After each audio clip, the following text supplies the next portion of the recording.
आज के इस महान अवसर पर 4 चांद, 1 सूरज और 3 तारे लगाने आ रहे हैं भूतपूर्व इंडियन आइडल से निकले सिंगिंग के स्टार्स।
रमा सो जाती थी, कभी सपनों के बिस्तर से लिपट के खूब रोती थी, कभी हौसला बढ़ाती थी, कभी आंसू बहाती थी, कभी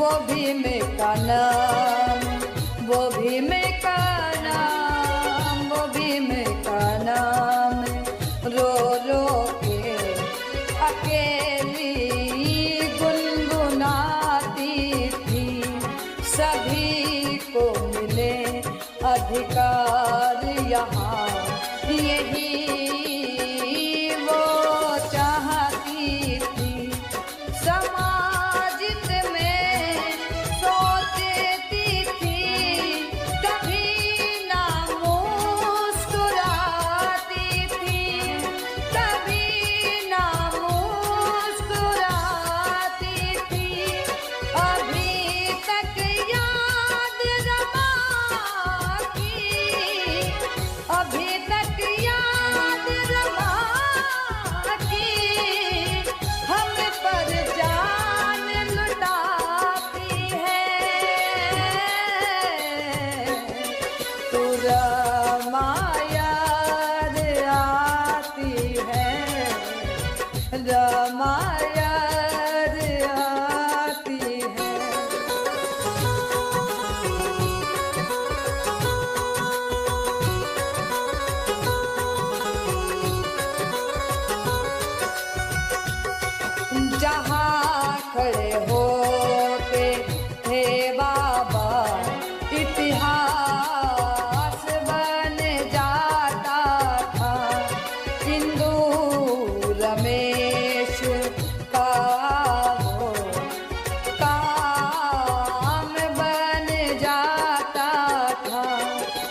सुरमा याद आती है।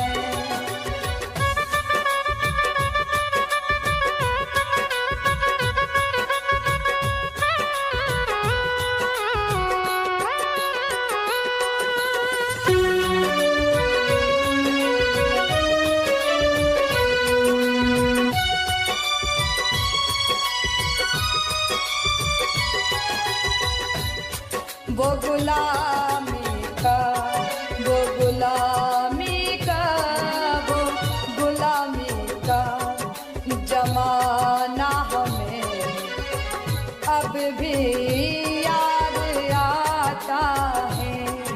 राज रतन भीम बाबा तू याद आता है।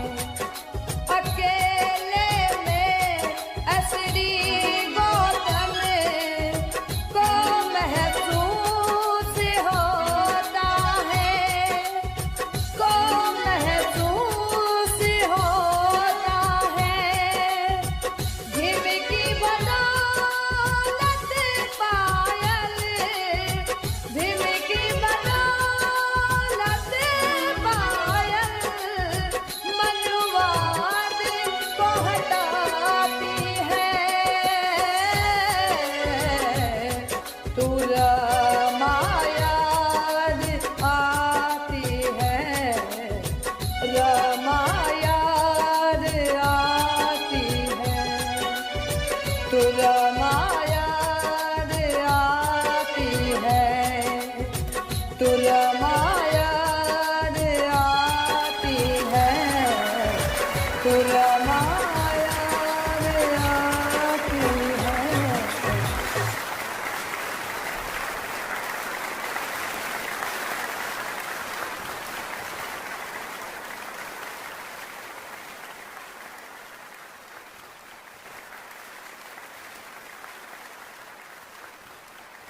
ये संगीत कहाँ सीखा, कैसे सीखा, कौन सी गलियों में? क्या तुम्हारी आवाज में प्यूरिटी है, क्या सादगी है, क्या मासूमियत है? कुछ ऐसी झलकियां है तुम्हारी आवाज में जो इस हिंदुस्तान को हिला देंगी। और मेरा दावा है, कौन इंडियन आइडल बनेगा पता नहीं, लेकिन इंडियन आइडल 11 तो बन चुका है तुम्हारी आवाज। इसका मतलब पता है क्या है? सनी तुम थिएटर राउंड में आ रहे हो।